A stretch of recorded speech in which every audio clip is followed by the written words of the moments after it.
Are welcome once again with their queries, questions and doubts. So my dear students, please subscribe to this channel and share this video and like this video for our motivation. So now let's start with the simple sentences. देखिए अब हम आपकी शुरुआत करते हैं gerund के द्वारा simple वाक्य बनाना। दो या दो से अधिक वाक्यों को कंबाइंड बनाना यानी कि संयुक्त वाक्य बनाना, मिश्रित वाक्य, लेकिन किसी कंजक्शन के द्वारा नहीं, जीरंड के द्वारा। जीरंड को हम प्रेजेंट पार्टिसिपल भी कहते हैं। तो बच्चों याद रखना, पार्टिसिपल तीन प्रकार के होते हैं, प्रेजेंट पार्टिसिपल, पास्ट पार्टिसिपल और परफेक्ट पार्टिसिपल। तो पार्टिसिपल की जानकारी आपको इसी चैप्टर में मिलती जाएगी। डिटेल में जानने के लिए आप हमको कमेंट कर सकते हैं, हम पार्टिसिपल पर एक अलग से वीडियो बना देंगे। फिलहाल आपको याद रखना है कि जीरंड यानी प्रेजेंट पार्टिसिपल के द्वारा। देखिए हमारा पहला वाक्य है सेपरेट वाक्य। सेपरेट वाक्य यानी कि अलग अलग वाक्य हैं, और वाक्य है the king Drew his sword, यानी कि राजा ने अपनी स्वॉर्ड मीन्स तलवार, ड्रॉ मीन्स होता खींचना यानी निकालना। तो सेकंड फॉर्म है ड्रॉ की, second form Drew. The king Drew his sword, past में टेंस है, राजा ने अपनी तलवार खींची। ही अटैक्ड हिज एनिमी, उसने अपने शत्रु पर आक्रमण कर दिया। अब जैसा कि हमारी टेबल में दिया हुआ है कि दो वाक्य होते हैं, दोनों वाक्यों में ही अलग अलग कार्य होते हैं। तो पहला कार्य इसमें कि राजा ने अपनी तलवार खींची, उसने अपने दुश्मन पर आक्रमण कर दिया। तो दो कार्य हुए, पहले तलवार खींची और उसके बाद में दुश्मन पर आक्रमण किया। तो ध्यान रहे, इसमें हमने नियम दिया है कि पहले कार्य वाले वाक्य की वर्ब में जो कार्य पहले हो, जो कार्य पहले हो, जैसे राजा ने तलवार खींची तो ये काम पहले हुआ, ड्रू। पहले कार्य वाले वाक्य की वर्ब में, तो यहाँ पर ये वर्ब है, वर्ब ड्रू। तो इस वर्ब में आईएनजी लगाइए और प्लस इसका ये हो गया स्वॉर्ड ऑब्जेक्ट, और उसके बाद में दूसरा सेंटेंस ही जो कि त्यों। तो इसी नियम को यहाँ पर फॉलो करते हुए तो सबसे पहले ड्राइंग, यानी इसमें लिखा हुआ है कि पहले कार्य वाले वाक्य की वर्ब में, इस वर्ब में आईएनजी। अब सेकंड फॉर्म में तो आईएनजी लगने से रही, तो हमको ये फर्स्ट फॉर्म बनानी पड़ेगी, ड्रॉ, यानी कि ड्रू की सेकंड फॉर्म क्या आएगी, ड्रॉ, DRAWING, ड्राइंग। और ये हो गया आपका object his sword, drawing his sword, drawing his sword, drawing his sword हो गया। यहाँ आप कॉमा लगा सकते हो। अब इसमें आगे लिखा हुआ है दूसरा वाक्य, ऑब्जेक्ट के बाद में दूसरा वाक्य जो कि त्यों हमको लिखना है। दूसरा वाक्य ही अटैक्ड हिज एनिमी, उसने अपने शत्रु पर आक्रमण कर दिया, ये दूसरा वाक्य है। लेकिन उसने अपने शत्रु पर आक्रमण कर दिया, उसने यानी कि ही कौन है, पहली बार में इसका जब नाम बताया गया है, इसका नाम है द किंग। तो पहली बार में हमको नाम का प्रयोग करना पड़ता है, और जब एक नाम की चर्चा दोबारा होती है तब जाके हम प्रोनाउन का प्रयोग करते हैं, ही सी इट दे। तो पहली बार में हम नाउन का प्रयोग करेंगे और उसका नाम क्या है, the king. The king, drawing is showed the king attacked his enemy. यहां पर ये आपका सेंटेंस बन गया सिंपल। ध्यान से देखिए, अब इसका अर्थ हो जाता है ड्राइंग हिज स्वॉर्ड, यानी कि अपनी तलवार खींचकर। तो इस आईएनजी का मतलब ही, ये जो आईएनजी लगाई जाती है, इसका हिंदी में अर्थ हो जाता है कर। तो अपनी तलवार खींचकर राजा ने अपने शत्रु पर आक्रमण कर दिया। तो ये ध्यान रखना, आपका सिंपल सेंटेंस बन गया। हमने यहाँ पर कोई भी कंजक्शन नहीं लगाया है। देखिए अब इस वाक्य में हम आपको बताते हैं कि ये हमारा जो वाक्य है प्रेजेंट इंडेफिनिट टेंस का है। I wash my hands, I wash my hands, ये हमारा सेंटेंस प्रेजेंट इंडेफिनिट में है। आई वॉश माई हैंड्स, मैं अपने हाथों को धोता हूँ। आई ईट ब्रेकफास्ट, मैं भोजन करता हूँ, यहाँ पर हम देर लगा सकते हैं, तब मैं भोजन करता हूँ, तब मैं नाश्ता करता हूँ। तो ये हमारा सेंटेंस प्रेजेंट इंडेफिनिट है। इसमें भाई कौन सा काम पहले हुआ? काम हुआ इसमें पहले हाथ धोने का। पहले हम हाथ धोएंगे तब जा कर के ब्रेकफास्ट करेंगे। तो अब इसमें लिखा हुआ है पहले कार्य वाले, तो पहले कार्य हमारे हाथ धोने का हुआ, तो जो कार्य पहले हुआ है उसकी वर्ब में ये वर्ब है, इसमें हमको आईएनजी लगानी है। वॉशिंग माई हैंड्स, अपने हाथों को धोकर, कर जुड़ गया जैसा कि हमने पहले बताया था आपको, आईएनजी से कर हो जाता है। अपने हाथों को धोकर, अब यहाँ पर लगा दीजिए कॉमा, तो दूसरे वाक्य को ज्यों की त्यों, ये लिखा हुआ दूसरा वाक्य ज्यों की त्यों, आई ईट। अब आप कहोगे आपने नाम तो लगाया नहीं, नाम इसमें कोई है नहीं है, यहाँ भी यही सब्जेक्ट है और यहाँ भी यही सब्जेक्ट है। इसमें ये ध्यान रखें कि एक ही सब्जेक्ट होता है, कॉमन होता है दोनों वाक्यों में, सेम सब्जेक्ट इज देयर। तो हमने आई का यूज़ किया, आई ईट ब्रेकफास्ट, क्योंकि ये सीक्वेंस में हो रहा है, क्रम से हो रहा है हमारा कार्य के अपने हाथों को धोकर ही मैं नाश्ता करता हूँ, इसलिए हमको देन लगाने की आवश्यकता नहीं है। देन आ जाती है या फिर यहाँ फर्स्ट आ जाती, I wash my hands first then I eat breakfast. पहले मैं अपने हाथों को धोता हूँ तब मैं खाना खाता हूँ, अर्थात नाश्ता करता हूँ। तो यहाँ ऐसे शब्दों को जैसे फर्स्ट आ जाता है या देन आ जाता है, तो इन शब्दों को हम हटा देते हैं। हमारा sentence washing my hands I eat breakfast simple बन गया, अपने हाथों को धोकर मैं नाश्ता करता हूँ। अब एक आपका ये एक नोटेबल पॉइंट है, यदि दोनों वाक्यों में सब्जेक्ट ही अलग अलग हों, पहले वाक्यों में सब्जेक्ट बिल्कुल सेम था, पहले वाक्य में जो सब्जेक्ट होता था वही सब्जेक्ट दूसरे में होता था, लेकिन यदि वाक्यों में अलग अलग सब्जेक्ट हों तो दोनों सब्जेक्ट ही हमको लगाने पड़ते हैं। उदाहरण जैसे पहला sentence, the police comes, the police comes, police आती है। दूसरा सेंटेंस, द मोब डिस्पर्सेस, मोब यानी कि भीड़, डिस्पर्स मीन्स तितर बितर होना, पुलिस आती है भीड़ तितर बितर हो जाती है। तो इसमें काम पहले पुलिस के आने का हुआ, उसके बाद भीड़ के तितर बितर होने का। यहाँ आप देखिए पुलिस, ये पहला सब्जेक्ट और ये मोब भीड़ दूसरा सब्जेक्ट, दोनों ही सब्जेक्ट अलग हैं। तो हमने अब यहाँ द पुलिस पहले सब्जेक्ट को लगाने के बाद तब इसकी वर्ब में एस को हटा करके और आईएनजी जोड़ दिया है हमने। द पुलिस कमिंग, फिर वही कोमा, द मोब बाकी का दूसरा वाक्य जो कि त्यों डिस्पर्सेस, पुलिस आते ही या पुलिस के आकर के भीड़ तितर बितर हो जाती है, पुलिस के आते ही भीड़ तितर बितर हो जाती है। इस प्रकार से अगर अलग अलग सब्जेक्ट आते हैं तो हमको अलग अलग ही सब्जेक्ट लगाने पड़ते हैं। अब अगला सेंटेंस देखिए, द सनराइजेस, सूरज निकलता है, देयर इज लाइट एवरीवेयर, और हर जगह पर उजाला ही उजाला हो जाता है, यानी कि रोशनी हो जाती है। तो यहाँ पर भी सब्जेक्ट देखो अलग है, यहाँ द सन और यहाँ देयर, ये। तो इसमें हम क्या करेंगे, दोनों ही सब्जेक्ट को लाएंगे, पहले द सन को, उसके बाद प्रेजेंट इंडेफिनिट टेंस है, ईएस को इसको हटा दीजिए और आईएनजी लगा दीजिए, द सनराइजिंग, द सनराइजिंग, और यहाँ पर लगा दीजिए कॉमा, और कॉमा लगाने के बाद में जो की त्यों, देयर इज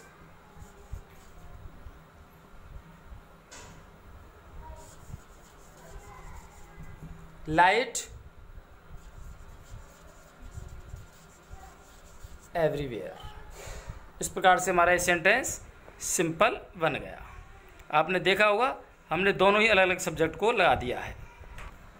आइए अब आपको बताते हैं एक और इम्पोर्टेंट नियम इसमें, आई सॉ अ मैन, मैंने एक आदमी को देखा, ऑन द रोड यानी कि सड़क पर, ही वॉज कैरिंग मिल्क, वह दूध ले जा रहा था। तो इसमें ऑलरेडी एक जीरंड दिया हुआ है, ये जो मेन वर्ब दी हुई है इसमें जो आईएनजी है, इस आईएनजी वाले वर्ड को यानी इस मेन वर्ब को ही हम जीरंड का रूप दे देते हैं। तो क्या देखा कि मैंने एक आदमी को देखा सड़क पर, और क्या देखा कि वह दूध ले जा रहा था। तो ये हो जाएगा इसका simple sentence, I saw a man मैंने एक आदमी को देखा। कैसे देखा? दूध ले जाते हुए।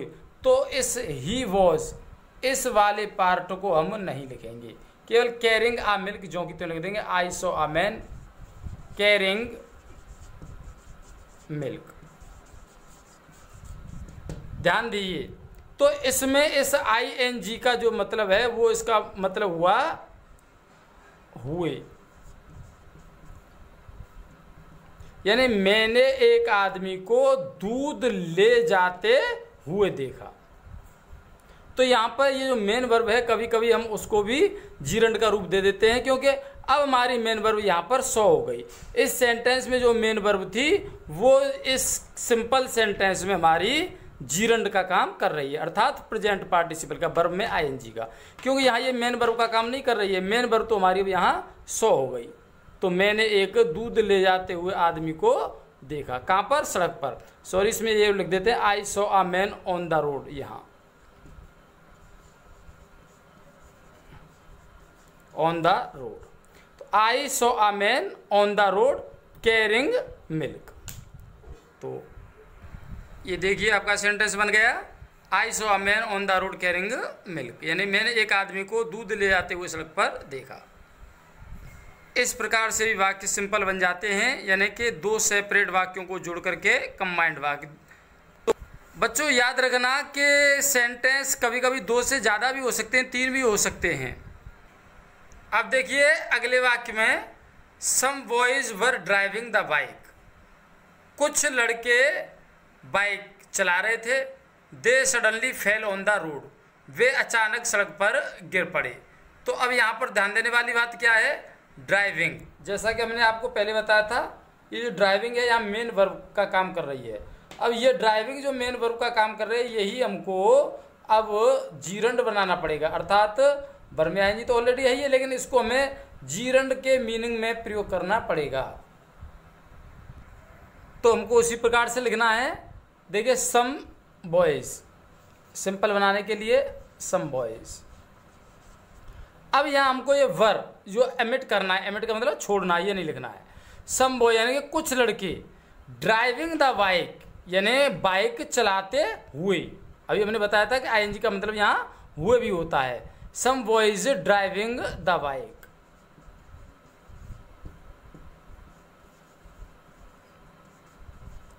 ड्राइविंग द बाइक्स यानी कुछ लड़के बाइक चलाते हुए। अब यहाँ देखिए सडनली से आगे का हमको सेंटेंस जो कि त्यों लिख देना है। क्यों लिख देना है? क्योंकि ये काम बाद में हुआ था, और इस वाक्य को दूसरे को जो कि त्यों लिख देंगे। इसमें से दे को नहीं लिखेंगे। दे को क्यों नहीं लिखेंगे? वो इसलिए नहीं लिखेंगे क्योंकि दे कौन? वे अचानक सड़क पर गिर पड़े। कौन? कुछ बच्चे यानी कुछ लड़के।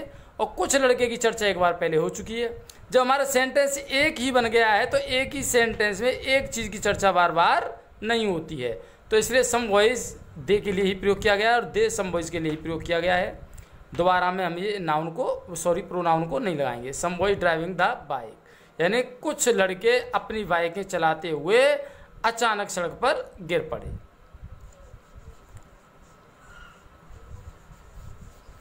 Suddenly fell on the road. ये आपका सेंटेंस सिंपल बन गया। तो बच्चों इसमें मुझे लगता है आपको कोई प्रॉब्लम नहीं आई होगी समझने में, क्योंकि सम बच्चे यानी कुछ बच्चे ड्राइविंग द बाइक्स अपनी बाइकें चलाते हुए, तो यहाँ हुए का ही काम कर रहा है, चलाते हुए। ये जो है ड्राइविंग, अब यहाँ ये जीरंड का काम कर रहा है, ये जीरंड है और ये इसमें मेन वर्ब है। तो ये जीरंड हमारा पूरा सब्जेक्ट का काम कर रहा है। ये some boys driving the bikes, ये कुछ लड़के अपनी बाइक चलाते हुए अचानक गिर पड़े ऑन द रोड। कहाँ? सड़क पर। तो मेन वर्ब इसमें फेल हो गई। मेन वर्ब, ये मेन वर्ब है। इससे पहला ये सारा का सारा ये क्या है? ऑब्जेक्ट, सब्जेक्ट है। ये सब्जेक्ट माना जाएगा। तो आपने देखा कि ये जो जीरंड है ये कभी सब्जेक्ट के साथ में भी आ जाता है और कभी ऑब्जेक्ट के साथ में भी आ जाता है। तो ये यहाँ पर सब्जेक्ट के साथ आया है, और अगर वर्ब के बाद में प्रयोग किया जाता है तो ये ऑब्जेक्ट के साथ में भी प्रयोग हो जाता है। चलिए अगला देखते हैं, वो हम सेकंड पार्ट है इसका, पास्ट पार्टिसिपल। यानी अब तक हमने बताया था आपको प्रेजेंट पार्टिसिपल के द्वारा सिंपल वाक्य बनाना, यानी प्रेजेंट पार्टिसिपल अर्थात वर्ब की फर्स्ट फॉर्म में आईएनजी। अब पास्ट पार्टिसिपल, पास्ट पार्टिसिपल यानी कि वर्ब की थर्ड फॉर्म, वर्ब की थर्ड फॉर्म को हम पास्ट पार्टिसिपल कहते हैं। इसके द्वारा हमको सिंपल सेंटेंस कैसे बनाने होते हैं। देखिए पहला सेंटेंस है आई फाउंड माई पेन, मुझको मेरा पेन मिल गया। इट वॉज लॉस्ट, यह खो गया था। तो इसमें देखो ये पेन है, ये है नाउन, और यहाँ पर क्या है, ये लॉस्ट पीपी यानी present sorry past participle. PP से हमने पास्ट पार्टिसिपल सिम्बलाइज किया है। यहाँ पर वर्ब की थर्ड फॉर्म है। तो यहाँ देखिए अब आपको क्या काम करना है, इसमें यह काम करना है कि जब भी आप पास्ट पार्टिसिपल से और कोई भी सिंपल वाक्य बनाते हैं तो उसमें आपको ये याद रखना होगा कि दूसरे सेंटेंस में पास्ट पार्टिसिपल यानी कि वर्ब की थर्ड फॉर्म दी हुई होगी। आपको क्या काम करना है कि पहले वाक्य में आपको नाउन ढूंढना है। नाउन यानी कि कोई नाम, तो ये पेन नाउन है, एक नाम, इसमें और देखो कोई नाउन नहीं, ये आई प्रोनाउन है। मैं फाउंड ये मेन वर्ब हो गई, पाना की फाइंड की सेकंड फॉर्म, माई एडजेक्टिव हो गया, ये पॉजेसिव एडजेक्टिव, और ये पेन नाउन, ये नाम है। जो नाम जो चीज़ हमको दिखती है महसूस होती है वो नाउन होती है। तो यहाँ पर ये पेन नाउन है। बस आपको नाउन का और पास्ट पार्टिसिपल का प्रयोग आपको इस तरीके से करना है कि इन दोनों को एक दूसरे से कोरिलेट करना है। यानी कि आपको क्या काम करना है कि दूसरे सेंटेंस में ये जो लॉस्ट है, ये लूज माने खोना है, तो उसकी थर्ड फॉर्म है, और जो तो उसकी थर्ड फॉर्म है वही पास्ट पार्टिसिपल बन गई।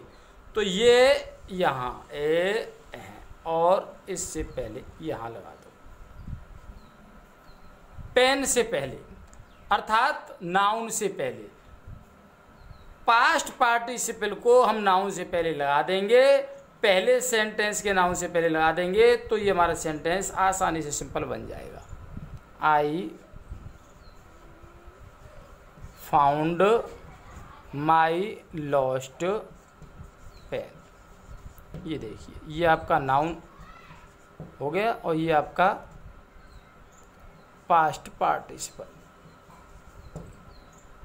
तो इस प्रकार से आपका ये सेंटेंस सिंपल बन गया।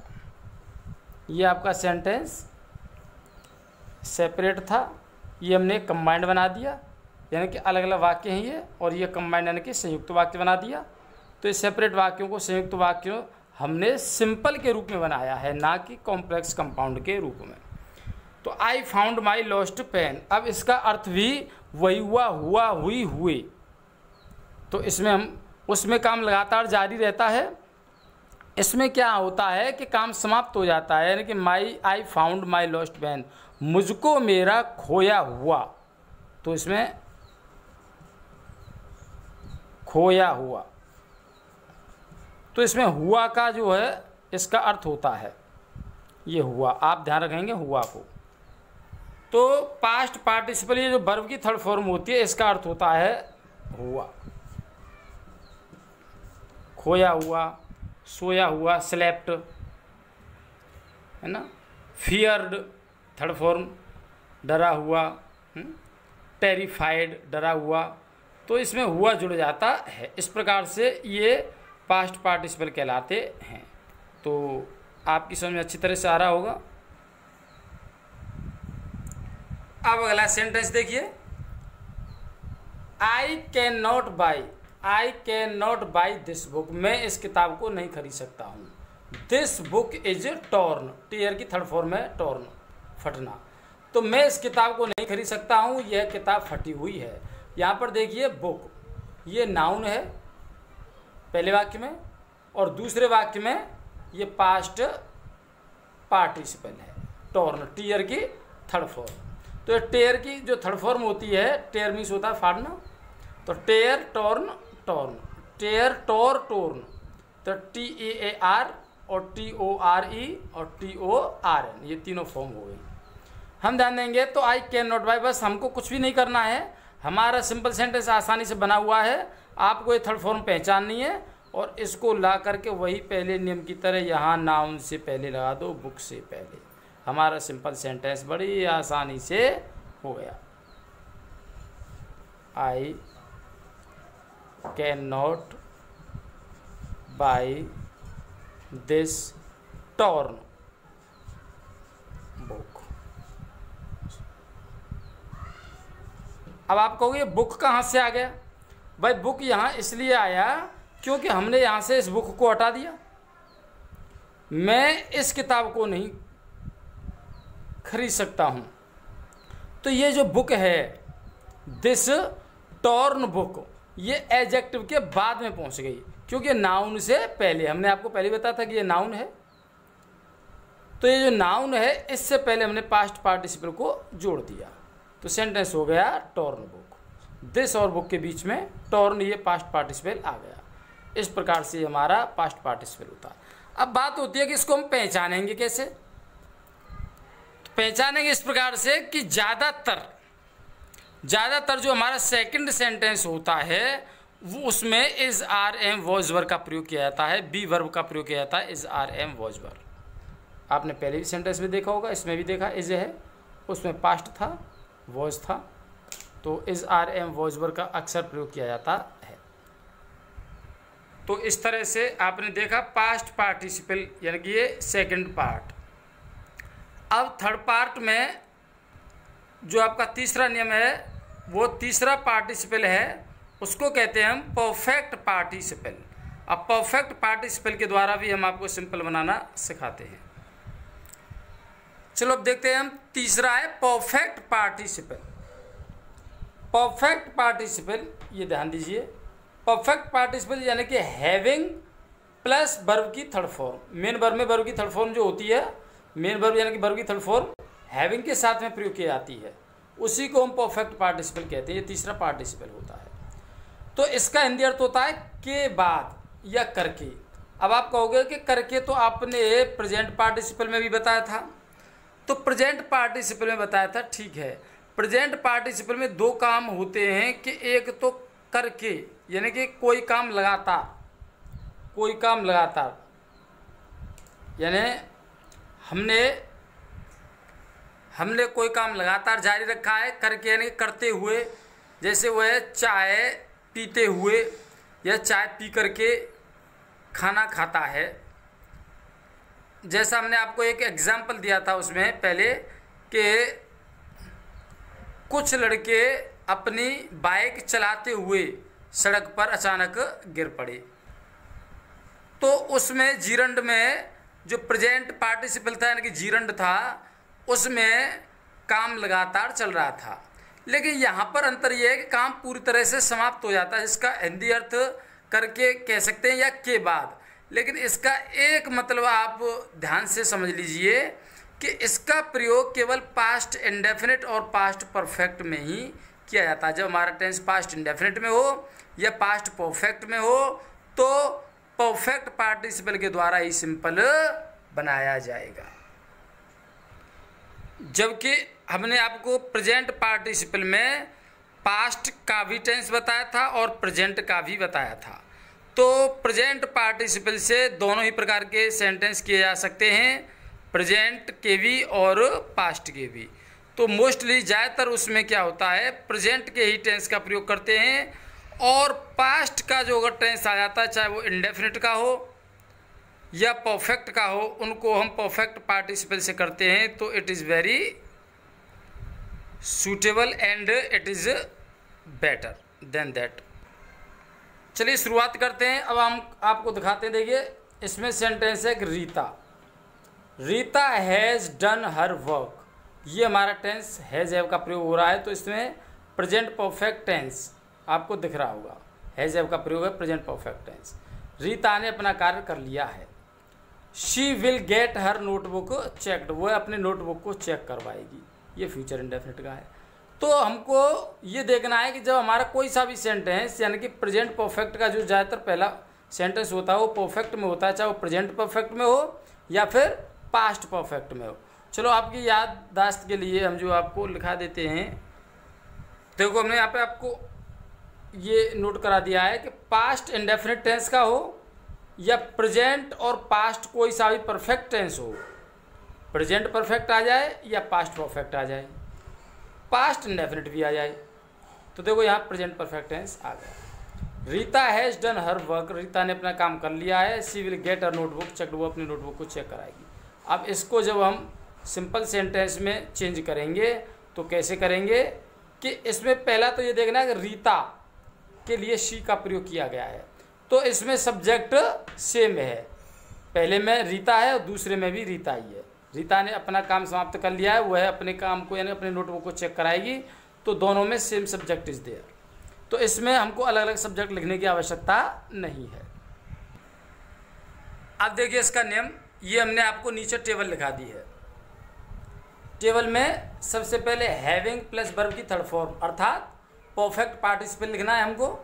उसके बाद में जो कार्य पहले हो रहा हो, पहले कार्य वाले वाक्य की, पहले कार्य वाले वाक्य की, यानी ये जो वर्ब की थर्ड फॉर्म है, पहले जो कार्य हो रहा हो दोनों वाक्यों में, उसी वाक्य की थर्ड फॉर्म लिखनी है वर्ब की, तब उसका ऑब्जेक्ट लिखना है और फिर दूसरा वाक्य ज्यों की त्यों। तो यहाँ पर देखिए हमको परफेक्ट पार्टिसिपल बनाना है। परफेक्ट पार्टिसिपल बनाना है, पहले काम रीता ने किया अपने काम को समाप्त करने का, उसके बाद में वो अपनी नोटबुक को चेक करा रही है। तो क्या करेंगे, सबसे पहले लिखो हैविंग, उसके बाद वर्ब की थर्ड फॉर्म डन, तभी तो ये परफेक्ट पार्टिसिपल बनेगा, हैविंग डन। ये ऑब्जेक्ट हो गया, हैविंग प्लस वर्ब की थर्ड फॉर्म ये हो गई डन। उसके बाद में पहले कार्य वाले वर्ब की ये हो गई वर्ब, यहां पर ऑब्जेक्ट, ऑब्जेक्ट क्या है, हर वर्क।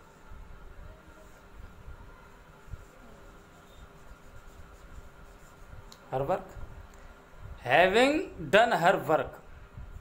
अब शी, यहां कॉमा लगा दीजिए अले, तो शी की जगह पर पहली बार हमको नाम लिखना पड़ेगा, कौन, रीता, क्योंकि अभी रीता की एक भी बार चर्चा नहीं हुई है।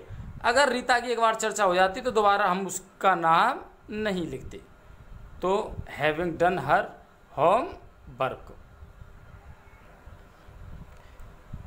Having done her homework Rita.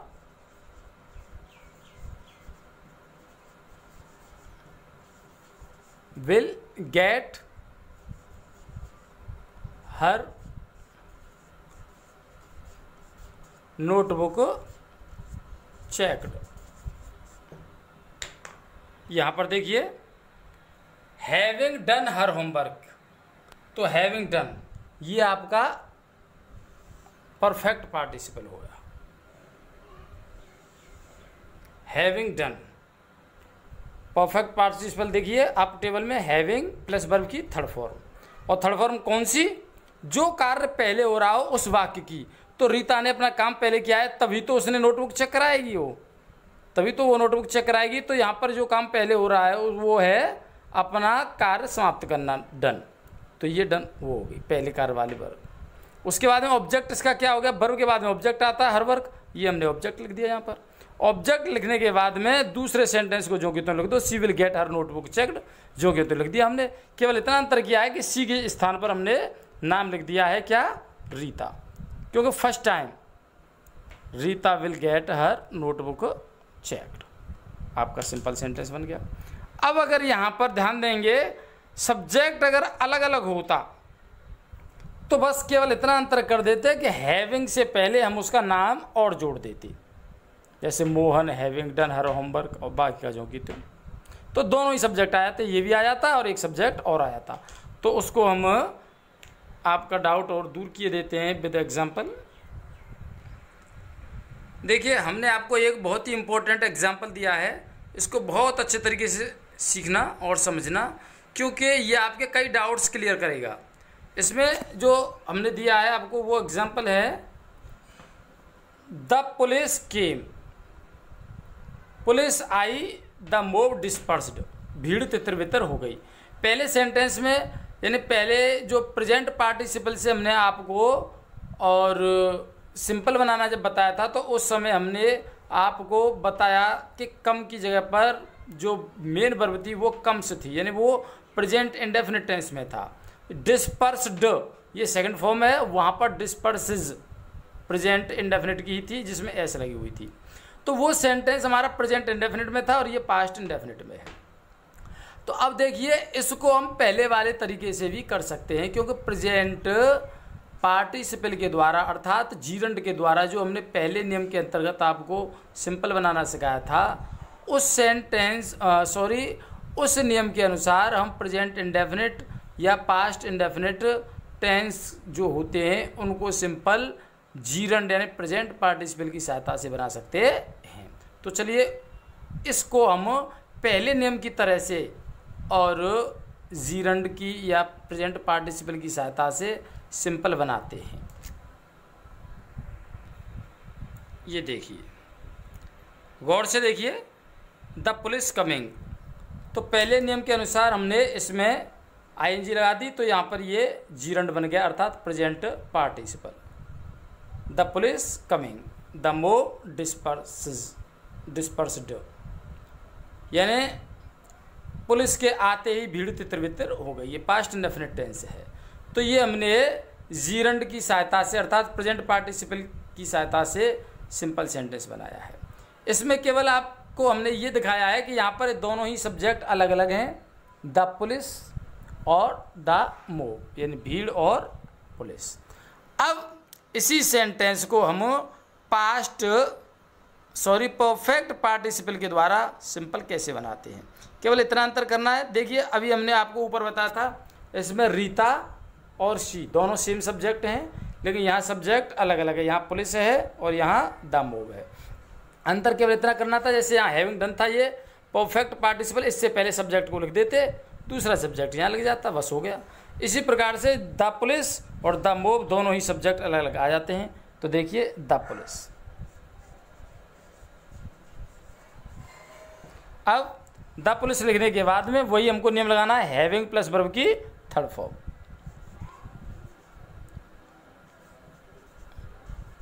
अब कमिंग नहीं लगाएंगे हम, क्यों? क्योंकि ये तो प्रेजेंट पार्टिसिपल हो जाएगा और हमको बनाना है परफेक्ट पार्टिसिपल, और परफेक्ट पार्टिसिपल के लिए आवश्यकता पड़ेगी वर्ब की थर्ड फॉर्म। तो कमिंग की थर्ड फॉर्म क्या आएगी? कम। द मोब दूसरा वाक्य जो कि त्यों, क्योंकि अलग अलग सब्जेक्ट है तो दोनों ही हमको लिखने हैं।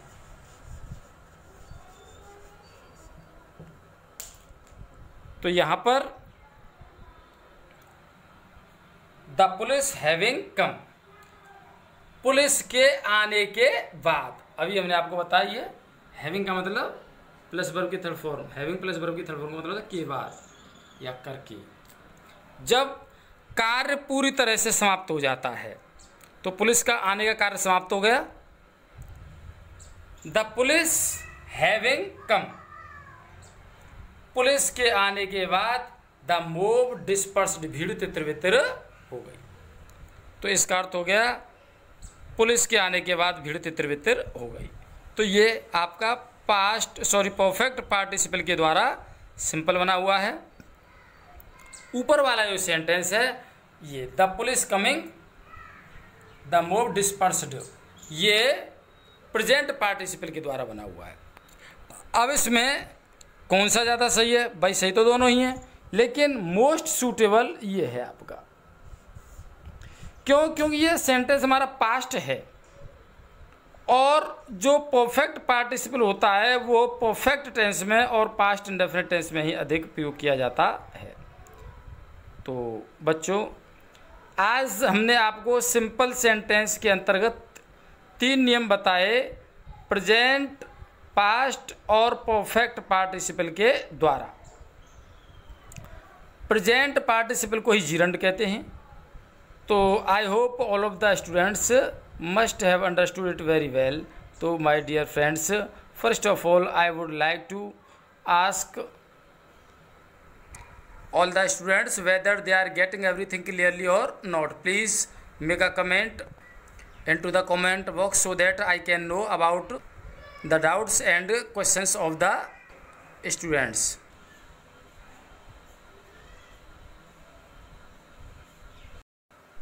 Dear students, I have done my best to explain everything clearly. Even then, if you have any kind of question, query or doubt, all the questions, suggestions and queries are welcome. And I make the video what the students require and need. My dear students, I am eagerly waiting for the feedback of all students. Please comment and subscribe to this channel. Jai Hind. Namaskar. Thank you. Dhanyavad.